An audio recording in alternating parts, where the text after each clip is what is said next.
Hello and welcome to the Volleycast. I am your host, Joe Trinzi, here recording this on June 24th, 2020.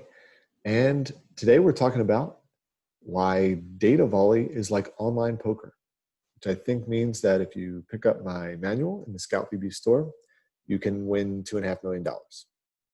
Not really, but more on that in a second. First, just a couple of announcements about our coaching workshops. This one coming up is on a Friday. So we're recording this and releasing it on Wednesday, the 24th. It's going to be on Friday, the 26th with Kirsten Bernthal Booth, head coach of Creighton. Pretty highly requested clinician. I think she's somebody that's always highly requested because Creighton has been, among the most successful programs in the country, and always in the discussion of like most successful mid-major, always sort of, debate about how you actually define what a mid-major is, where is that, et cetera, et cetera. They probably wouldn't even want to be called a mid-major. Anyways, they're a really strong program outside of the traditional power conferences. And when she took the program over, they were like 3-23. And now they're in the top 25 every single year. So a lot of people want to learn from her, including me. And we, I think as you can maybe, if you've been following, you see that I generally kind of alternate these sessions between more offensive focused, more defensive focused. This past weekend was a little bit more offensive focused. We had Dave Height from BYU talking about different middle attacking, just basically how to use middles. And we just really dived into some offensive and just all the different ways they've used a variety of middles. We kind of did 5 different case studies. He was awesome to talk to. They've had 5 different starting middles since he's been there over the last few years, and all of them have made All-American. So no pressure on incoming recruits to BYU, right? But that was just awesome. 5 different middles who have made All-American and all pretty different. So he just kind of broke down how they used each one of those 5s in some different ways. And I think there were some really good takeaways, some good discussions. If you want to catch the recording of that, that's up in the scoutvb.com store. So that was offense. And this one is with KBB is going to be more block defense focused. And also we're going to dive into a lot about how serving sets up, complements, and really drives our ability to stop our opponent, our block defense. Okay, we can't be effective blocking and defending if we don't serve well. So Creighton was really good on defense, and they were really good as a serving team. So we're just going to really dive deep into that. The weekend after that, which is July 3rd, 4th of July weekend, you got me, just kind of a solo one. And I'm putting that one out for free, actually. It's for free for anybody who's participated in a webinar so far, one of these workshops so far. So yeah, okay. Not 100% free because you had to participate before. Although I think, I've said this before, you can see on the website, if your budget is frozen, just email me or anything like that. It's joe.trinzi@gmail.com. We'll figure it out. Don't let the budget be the issue for why you can't participate. I want everybody to kind of just, get it all figured out. We'll make that work. So that session that I'm doing is calling it stats for head coaches. Obviously you're an assistant coach, you can still participate, but it's just more of like, instead of like the nitty gritty data volley type stuff, of which I'm going to talk a little bit about in this podcast. It's more like a little zoomed out sort of, for the more of the decision maker on the staff. Okay, so we have all this data, or have some data. How do we use it? Okay, how do we use that to set our starting lineup? How do we use that to figure out our rotation matchups? What's the best rotation to start in? How do we use that for things like planning practice, planning a training block, all that kind of stuff? It's a little more zoomed out, and not just stats. Actually, we're just going to go into some of the more, maybe just kind of all the different sort of stuff and how we can kind of get that workflow going a little bit better. Like, okay, how do we use, if you want to get some serving data like radar guns or location scores and stuff like that, and how to use volumetrics more effectively, how to get video to players, just kind of all these little things that as head coaches, some of these tools can either be great assets, but also sometimes overwhelm us and take up too much time. So it's really kind of a troubleshooting session in that. So a couple upcoming sessions. Obviously, you can go on scoutvb.com or email me, joe.trinzi@gmail.com, if you want to check that stuff out. And today's episode, talking more about kind of expanding on this idea of the assistant coach's toolbox. I highlighted this in the last episode. But I put a post on my blog, on the scoutvb.com blog, kind of expanding on what I called sort of the third tool in the assistant coach's toolbox, which is learning data volley, analytics, video, etc. Why that's important. So I want to share why data volley is like online poker, but way less lucrative. Well, I guess it depends on how much you value going to an Olympics. Some would say, including me, would say that's actually priceless. So maybe it can be pretty valuable, but there's not that many of those slots available. But I was fortunate enough to have one. I played Division III volleyball. I grew up in Delaware. I played volleyball for the Stevens Institute of Technology Ducks.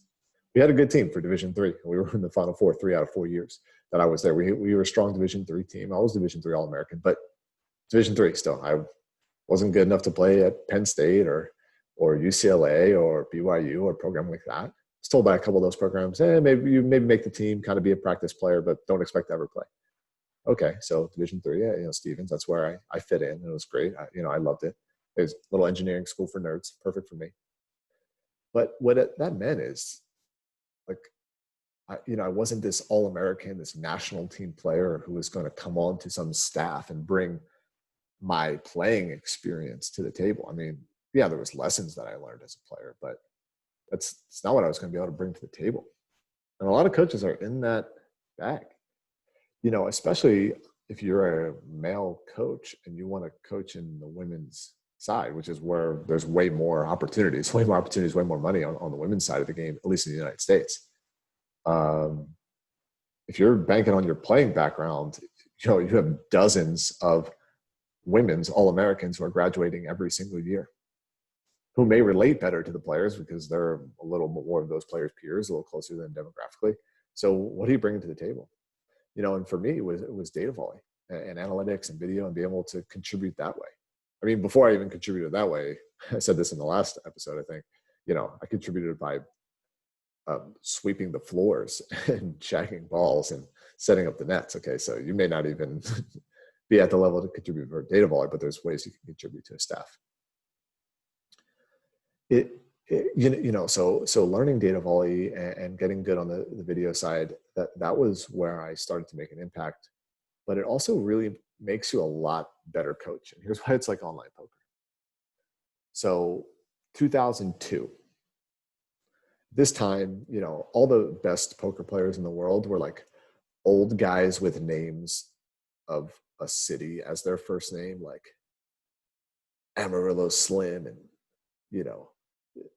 Minnesota Johnny, or, like whatever. It was all like ridiculous, Lakewood Louie, like ridiculous kind of old gambler names like that. They're kind of these grizzled guys. And in 2003, something pretty interesting happened. The World Series of Poker main event, which at that point was a $2.5 million prize. It's even more now. 2003, the World Series of Poker main event was won by a guy named Chris Moneymaker. Well, that actually was his name, so people should have perhaps been a little more scared of this guy and figured that he probably was destined to win some online poker. Chris Moneymaker made $2.5 million for winning the World Series of Poker main event. It was one of the first that was really televised in the way that it was, and it blew up and it became a sensation.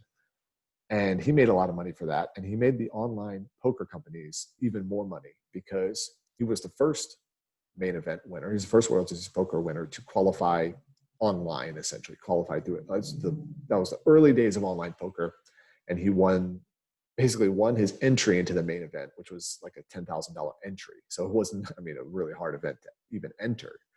But he won that basically going through some like online poker tournaments that the prize was an entry to the main event. So he won his way in there, and then he won the whole main event. So everybody was all about online poker. And the interesting thing about this is how that changed who the best players were. Chris Moneymaker would not go on to be known as one of the best players. He obviously had a great run that year, and it wasn't totally able to sustain it. But within a few years, almost basically all of the top players were playing online extensively. And soon, many of the best players were under 30, sometimes even under 25. you know, if you just look at, they call it the final table in online poker. It's like the last nine, you know, last, might even be 10, I forget what's his poker. I think generally it's 9. You know, the last people to kind of make it, and they're all, you know, you just by making it to that table, you're already making hundreds of thousands of dollars just by getting 8th.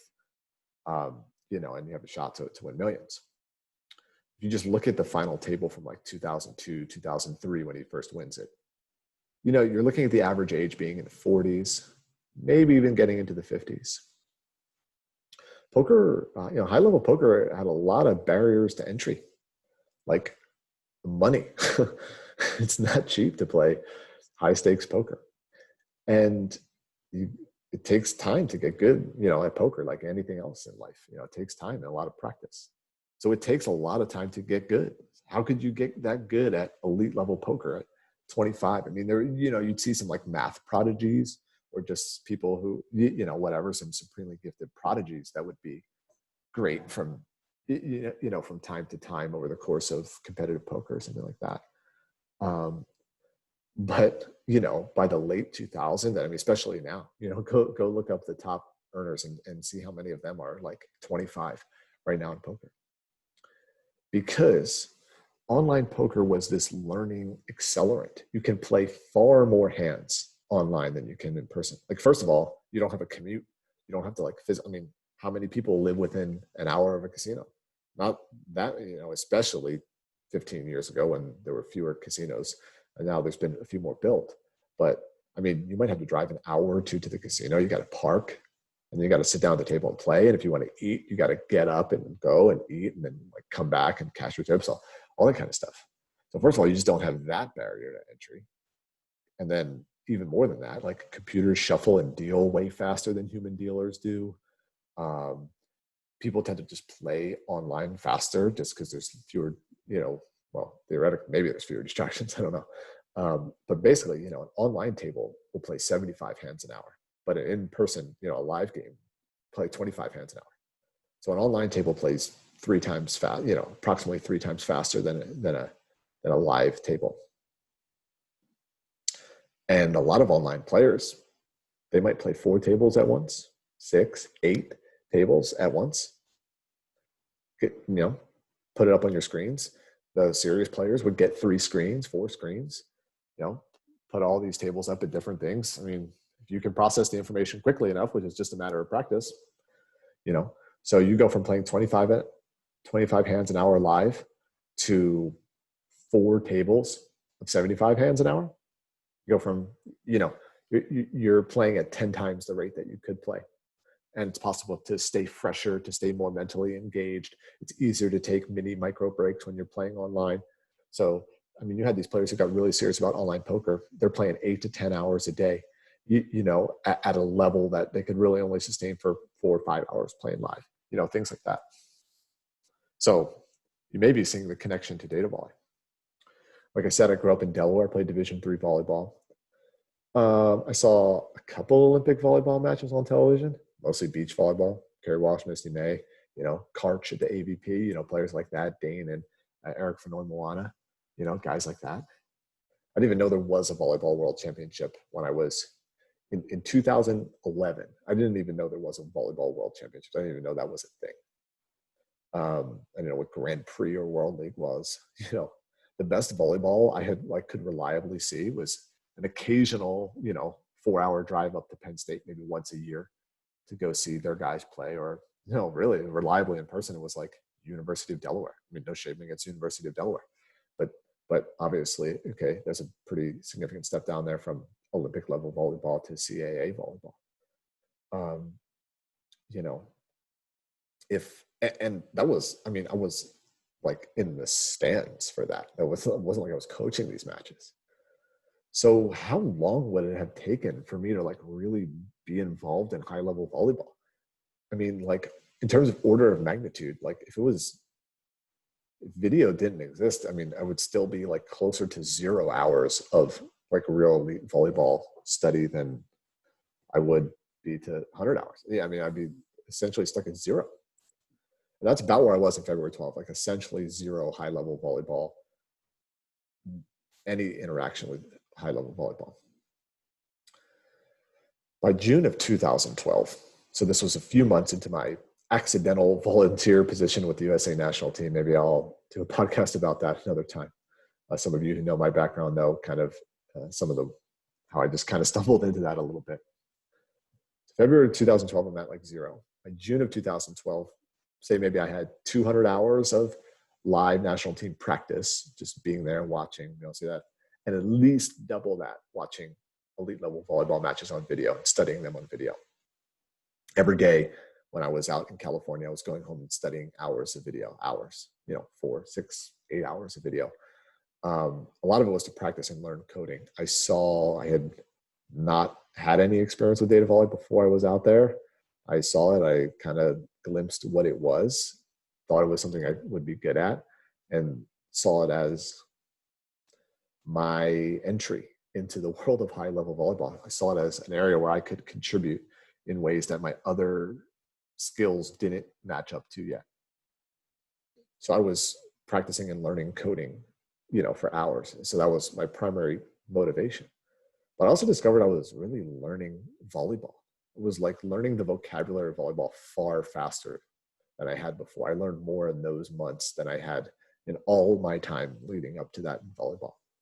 Great thing about video is you can rewind it over and over again. You can watch a play until you understand it, until you really understand what happened in that play.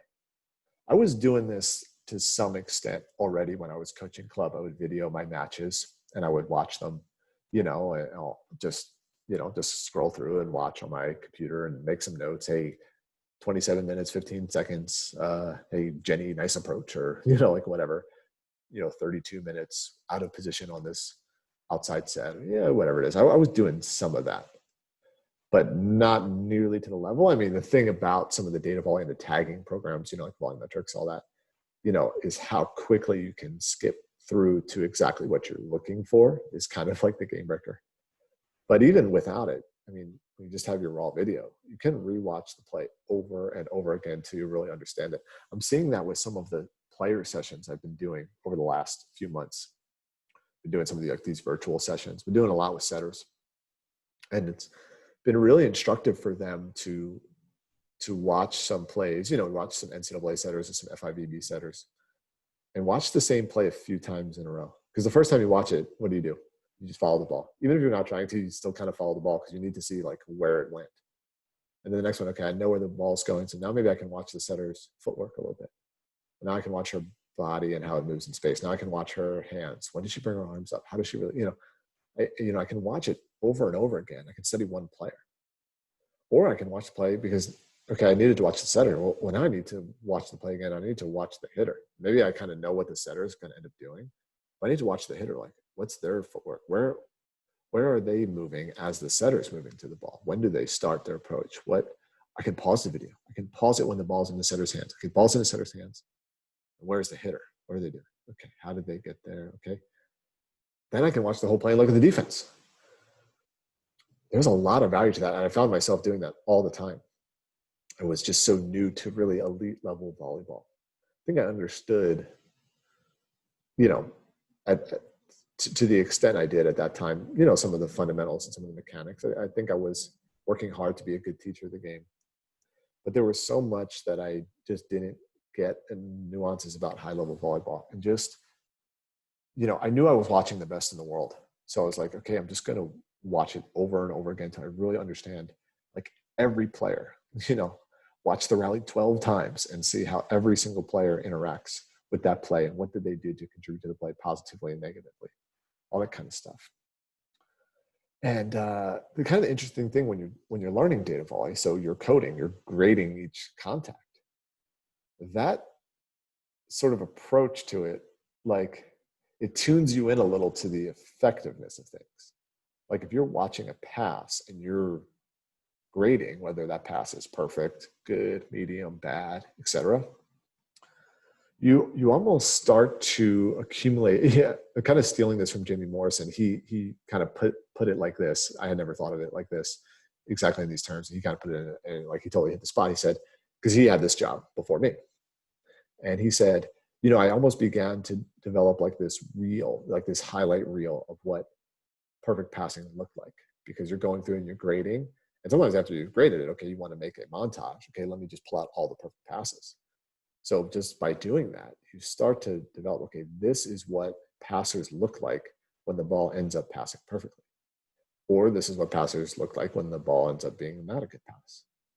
And just tuning in that way starts to sharpen up your coach's eye tremendously. I mean, I think, Carl McGowan had this amazing coach's eye. Karch has this, Karch has such an amazing eye for the game. He would see a play, out of the corner of his eye for half a second, and he felt like he knew, I'd be like, oh, wow, he like saw what that player's foot did, even though he like barely even glanced their way. Sometimes I need to watch a play a few times to see that detail. Well, great. I could watch it until I understood it. I could watch it until I saw all that Karch saw. It might take me 5 minutes to watch that play where Karch picked it up in 5 seconds. But then the only limitation was my time and my willingness to watch video. And that's what I did. That started to give me a lot of confidence as a coach. Say you're a young coach, and I get this a lot, and at every level of play.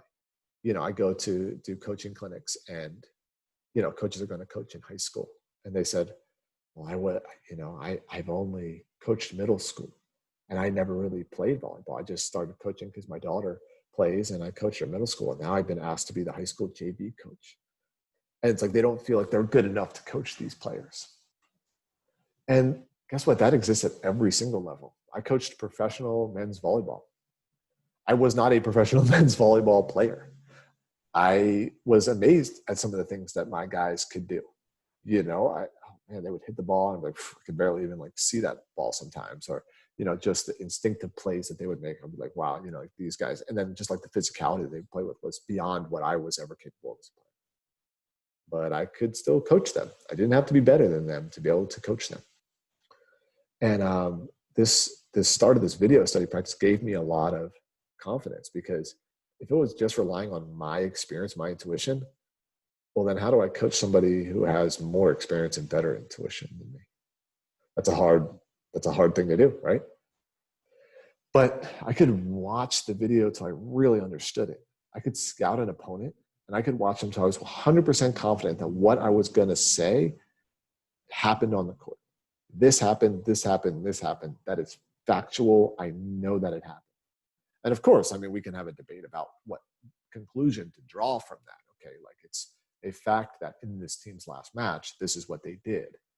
Then we can sort of debate about, okay, so then what do we think they're going to do against us? Of course, okay, that's a debate. But just being able to just study the video over and over again, that gave me a lot of confidence, because I could go to these players, even these elite players, as my first couple of years before I had experience coaching, at any level of volleyball, when you're a coach, at some point, it's going to be your first year coaching that level, just by definition. Whether that's your first year as a coach, you get right into coaching in the NCAA, or when you transition from coaching JV to varsity, when you transition from coaching club to coaching college, or transition from college to national team, or whatever it is. At some point, you're going to have that level. It's your first year. So it's hard. That can be difficult for people. But you have a lot more confidence, like if you just watch enough video to give you confidence in what you're seeing. There's just too many benefits to all this. So I wanted to expand a little bit on that. That was sort of the third tool that I mentioned. I mentioned it kind of quickly, and I mentioned it more just in terms of like what you can bring to a staff. But I think it's worth just understanding like how having a video study practice as a coach improves you as a coach. It just accelerates everything longer. If you're only relying on your hours in the gym to get better as a coach, somebody out there is getting better faster than you. And actually, nowadays, a lot of coaches are out there getting better faster, because a lot of coaches are studying video, they're diving into it.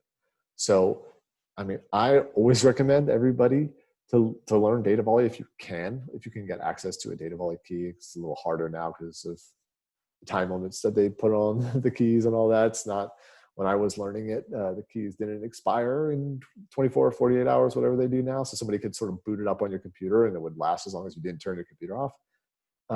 But you can find ways to get out there and learn it. If you want to learn it, you can check out my manual on scoutbb.com. Jeff Liu and I wrote it. It's all the tips and tricks that we use to learn and implement DataVolley.